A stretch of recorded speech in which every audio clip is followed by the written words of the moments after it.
insya Allah standby hari Kamis pada Johor sampai maghrib lah ya.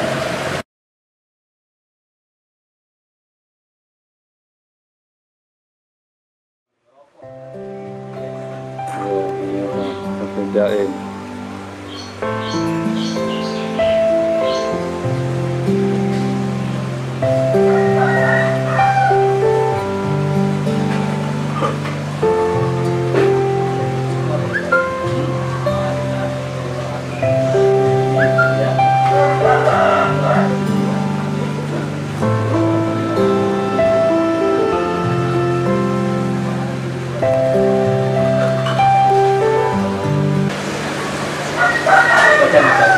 Itu kalimat tauhid, yang mana kalimat tauhid ini sudah dirangkum oleh Imam Ghazali sampai tambahannya bul malikul hakul, sehingga faedahnya orang yang membaca ayat tadi pada zuhur 100 kali, pada zuhur 100 kali, ya, akan diluaskan akan diluaskan rezeki Allah.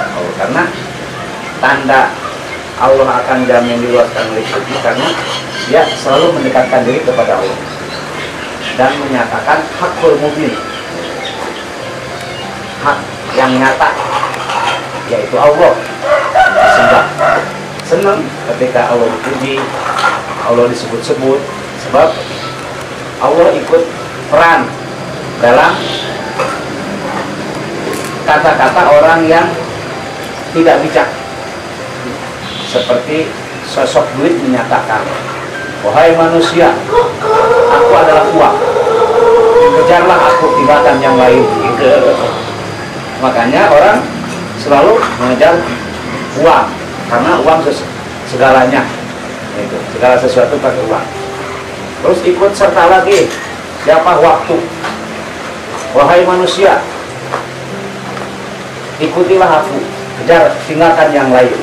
Jadi waktu itu ikut serta. Makanya orang Belanda mengatakan skill, waktu itu adalah uang. Terus ada lagi satu ikut-ikutan, wahai manusia, aku adalah pejuang, maka perjuangkanlah aku, tinggalkan yang lain. Nah ini dengan tiga sosok yang selalu mengatakan tinggalkan yang lain, tinggalkan yang lain, sehingga manusia terpelosok oleh dunia, terobsesi oleh dunia. Akhirnya Allah berfirman, wahai hambaku, dekatlah sama aku. Jika kau mendekati aku akan berikan semuanya. Bukan tinggalkan, tapi berikan. Jadi pada pada hal penyataan ini kita bisa menyikapi ternyata orang yang selalu mendekatkan diri kepada Allah, apa yang dia minta Allah beri. Seperti wali-wali yang sudah merasakan dekat sama Allah, seucap nyata apa yang dia minta. Jangankan masalah mobil, ya pada hari itu dia pengen ke Mekah, langsung ucapkan kalimat bismillah, langsung jadi sampai Allah sampaikan gitu. Tidak ada yang mustahil bagi Allah. Yang penting dekatnya kita sama Allah udah sampai mana. Nah, yang dikhawatirkan lagi, banyak orang yang mementingkan jasmani, mementingkan badan, tapi rohaninya tidak dipikirkan.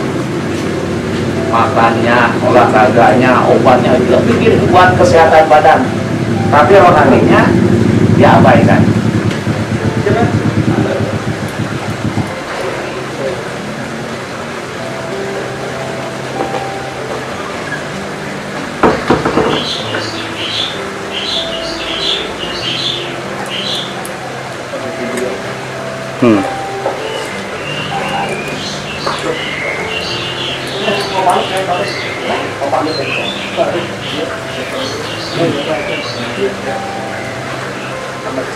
Ya.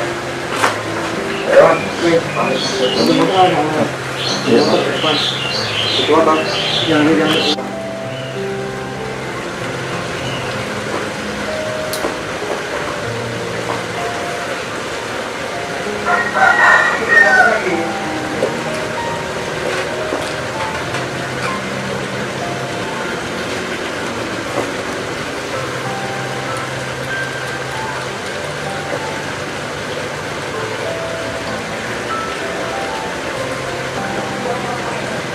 apalagi itu ada pahlawan juga kan ya.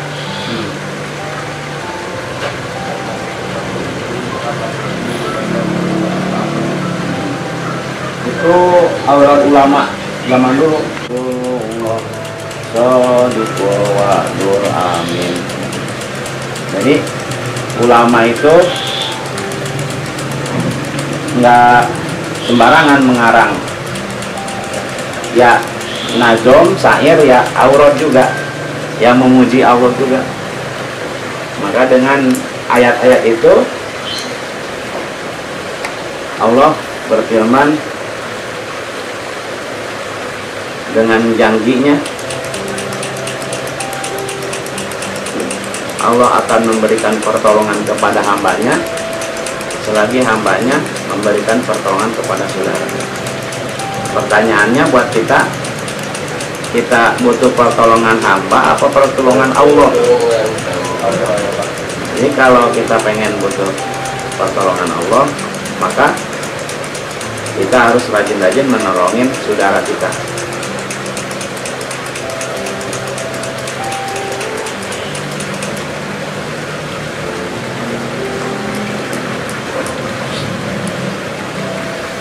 Ini kalau darahnya ada 5 warna ya. Ada warna hitam, warna merah, warna kuning, warna keruh ya, dan warna coklat. Nah, jika darah yang 5 warna ini mengumpal, maka itu bisa dinyatakan kolesterol. Menggumpal berarti seperti contoh lem. Kalau mengkristal, nah itu bisa jadi sirkulasi darah terganggu, khawatirnya ke jantung koroner. Saya udah kelihatan itu kan? Darahnya udah keluar, cuman baru kumpul doang. Kalau darahnya berbusa yang 5 warna ini ya, maka itu dinyatakan diagnosa para ahli hitam juga asam urat.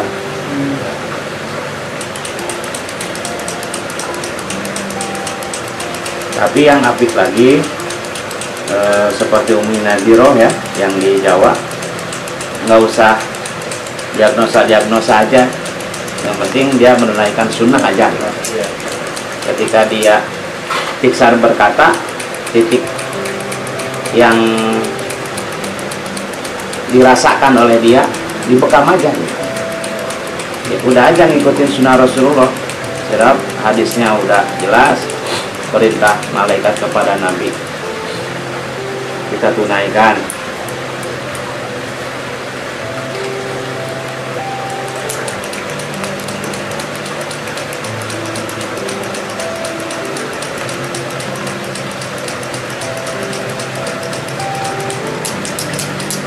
Ukuran tempat sakit tadi pas lagi diurut tadi ya Pak Ustadz ya? Iya. Karena yang sakit berarti jalur itu yang dibekam. Jalur itu yang dibekam, yang terasa sakit. Penyakit apapun, baik medis atau non medis. Kalau di sini nih dalam hadis dinyatakan ketika dibekam di antara 2 pundak ini, maka 75% penyakit keluar. 70 rupa penyakit keluar. Kalau di atas ini di rasul, di kepala, maka itu 100 penyakit. Bahkan sihir pun akan keluar. Sebab sihir itu pekerjaan setan yang diperintah oleh dukun, diamnya di darah kotor.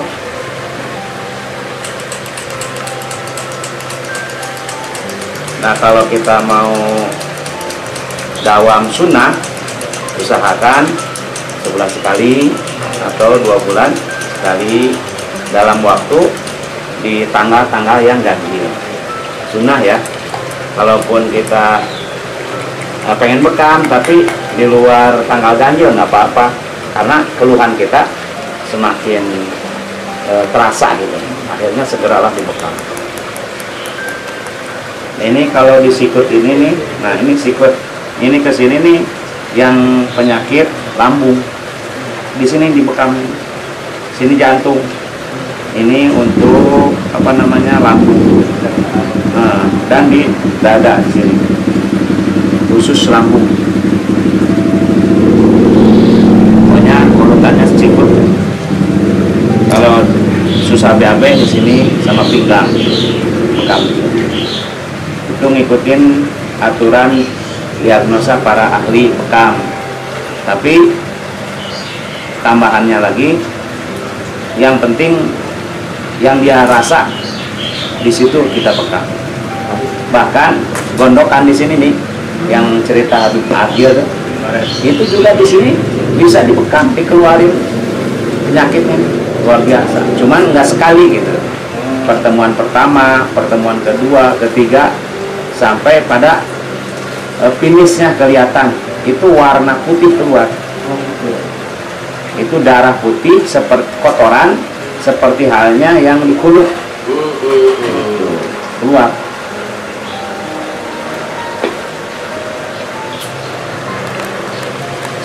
Memang Allah Subhanahu wa Ta'ala memberikan kenyamanan melalui bekam.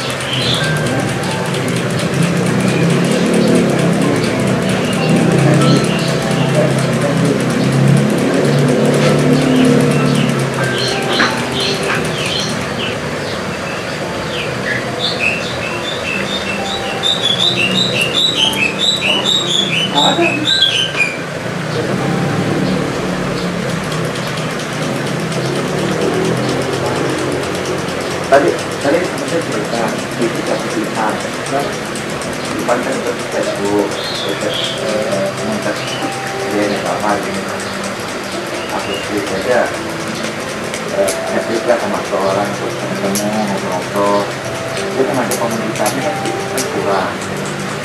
Ya udah, ada lagi itu masuk, ya, semuanya deh. Nah, makanya untuk kemarin kan nah ini ada keluar nggak ini? Nggak ada. Barangkali kalau di pijat kayak tadi, Karena rasa itu enggak rasanya kuliah jalan itu. maksudnya tadi kan Pak Sultan di sini kan baru berasa tuh ada. Jadi jalur ke sini. Oh, Jalur artinya ketika di sini si urat ototnya tegang, ini ketarik. Mobil belakangnya. Nanti ada kalau seandainya di sini mau dibekam nggak? Kalau dibekam kalau dulu. Tapi seandainya ada keluhan mah lebih baik dibekam. Kalau nggak ada.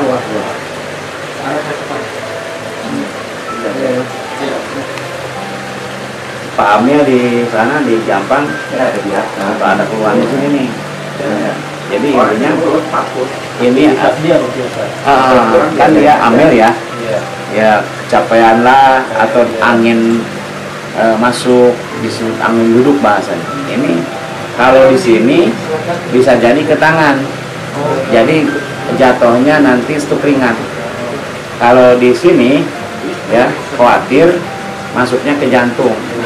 Apalagi sudah ke depan itu angin duduk.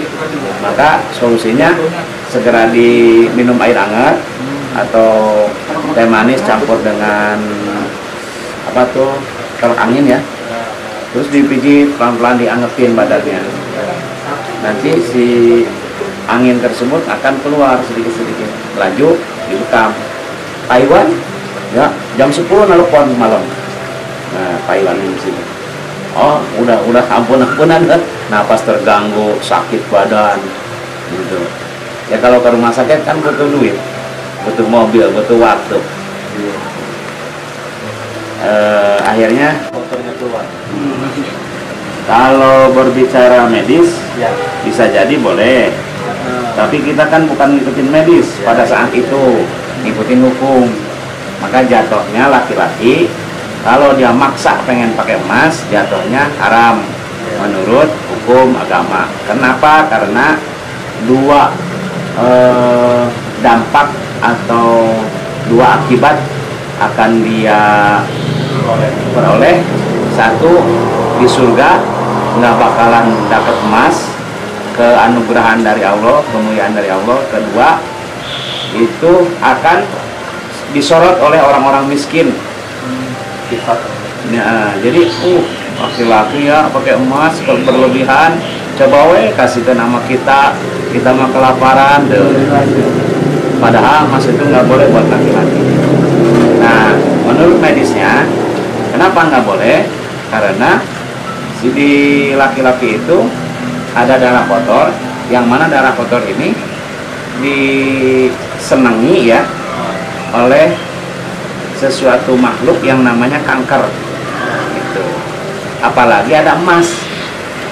Ketika si darah kotor ini tidak dikeluarkan dan berbentuk menjadi kanker, maka dia senang ada emas itu. Jadi ada logam yang dia senangi berbentuk emas, karena si kanker ini tidak akan pergi karena senangnya ada emas itu. Nah, kalau perempuan kan pakai emas karena darah kotornya keluar. Berarti darah kotor itu sudah ada dan dia jadi penyakit itu karena laki-laki pakai emas gitu saja. Bukan emas yang bikin darah kotor. Jadi bisa jadi begitu. Ada dua versi sih, ada dua versi. Emang dalam tubuh itu udah ada darah-darah hitam, darah kotor gitu ya emang ya.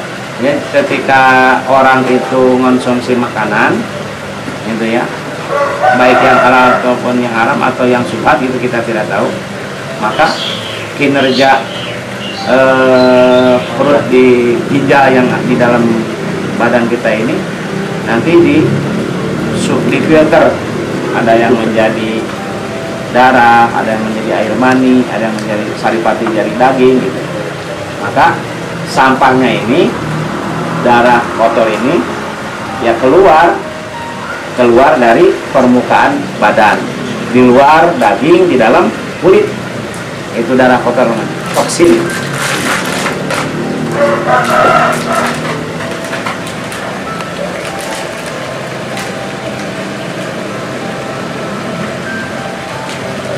Pertanyaan pembelaan kalau ada Pak Pri.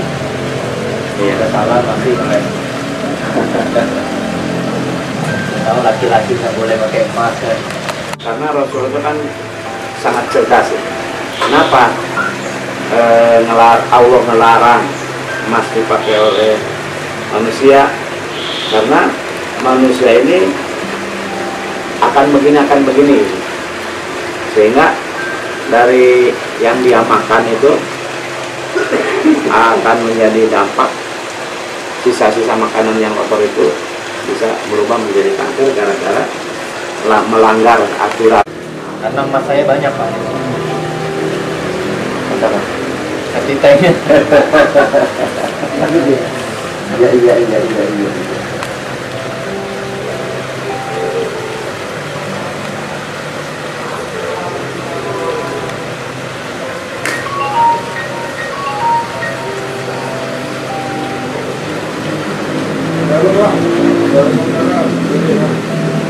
Sehat kan? Kalau ada besar mah ini pada mingguan kasar. Kayak tadi Mbak tadi ya Pak. Iya, pada minggu.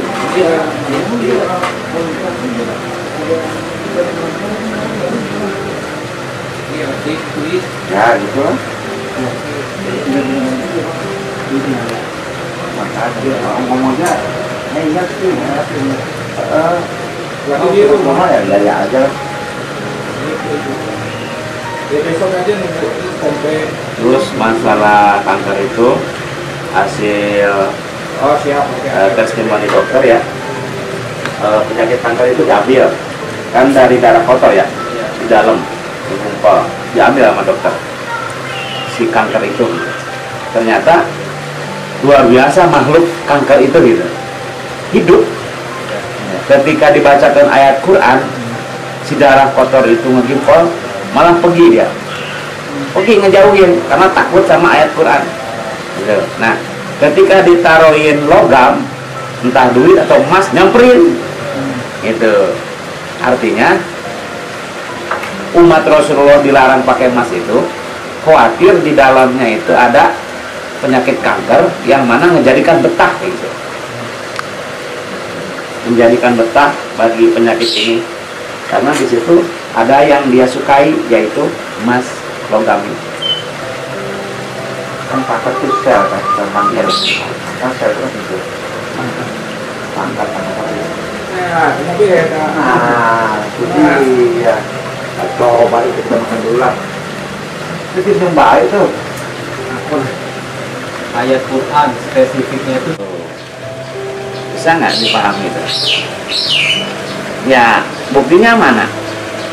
Ada orang yang mau mensetubuhi istrinya, tapi dia lupa, tidak ta'awud kepada Allah, tidak berlindung kepada Allah. Nyatanya Allah buktikan anaknya itu lebih bandel daripada anak yang lain, lebih galak, tidak soleh, malah mengerjakan yang salah. Jadi tukang totok, tukang tarok, tukang alaan tali androk itu anak. Jadi bandel, ngeresekan orang kampung. Kenapa? Karena waktu dia gawenya, bersetubuhnya, tidak ta'awud, tidak minta perlindungan kepada Allah. Akhirnya ditemenin sama setan gitu, ditemenin sama setan gitu. Ikut andil tuh setan. itu emang dohirnya itu Quran yang benar-benar dibaca Ustaz. Iya, dohirnya Qurannya dan ditujukan di sini.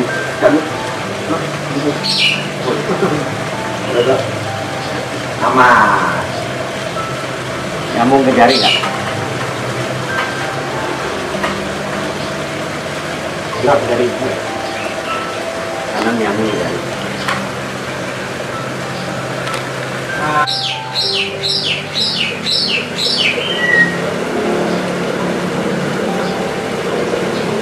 Jadi Pak Yanto, di majlis ini apa aja selain pengajian? Bekam ya. Kurang baju dulu. Testimoni. Ini Pak yang mana Mas? YouTube. Oh YouTube.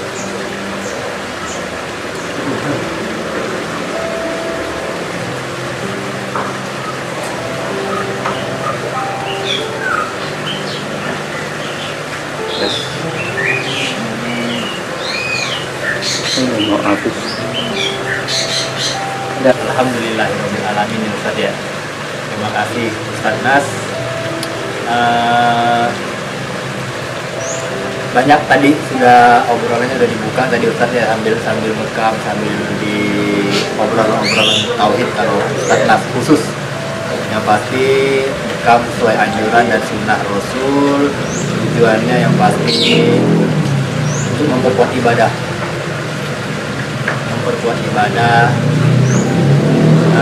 meningkatkan takwa aja. Kalau saya baik aja. Assalamualaikum warahmatullahi wabarakatuh. Insya Allah Ustaz tadi Lebih enteng ya. lebih enteng. Satu, kita setelah menunaikan sunnah Rasulullah.